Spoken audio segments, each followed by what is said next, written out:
Papadala pa tayo sa ako, wag na.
Kaya ito mga kaibigan, inabangan na lang po ng ating mga Estero Ranger itong ang kapal na water lily na nakalutang dito sa ating harapan.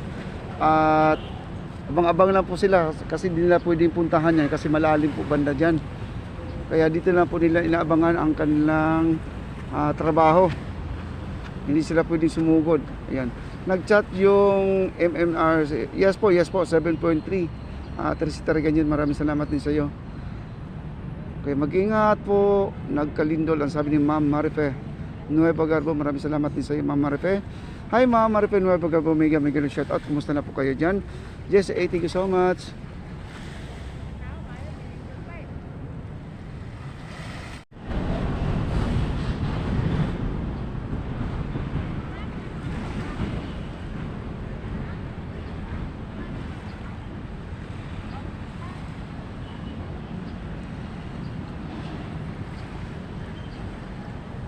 Yan, sumugod na po siya.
Ayan mga kaibigan, sinisilid na po niya mga water lily, no?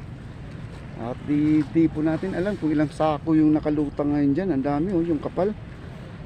At hindi po nila kailangan punuin yung sako. Baka mahirapan sila magbuhat na kasi hinihila pa nila yan palabas. Ayan po kinakarga. Ayan po si ate, no? Ang sipag-sipag niya.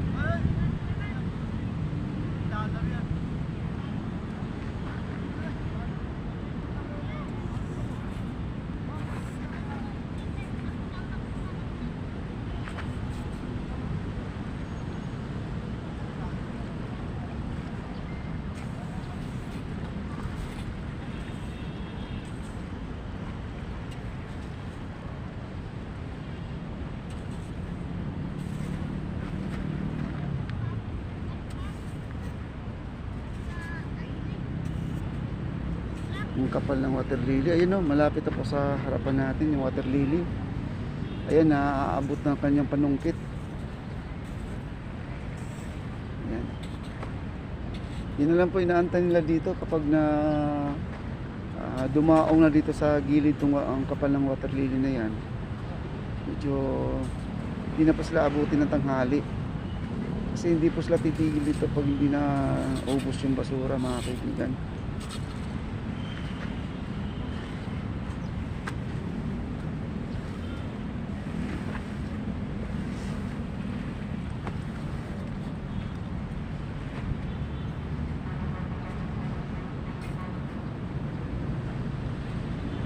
Kapal oh, grabe. Buti na kompleto sila sa gamit, yung may pangkalaykay sila no. Yung rig, tawag niya rig. Tsaka nakakapagod yung trabaho na yun dahil nasa tubig ka.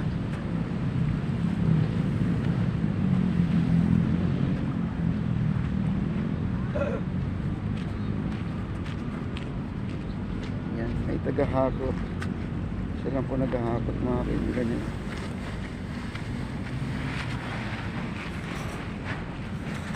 Ayan, hinahakot lang po niya yun.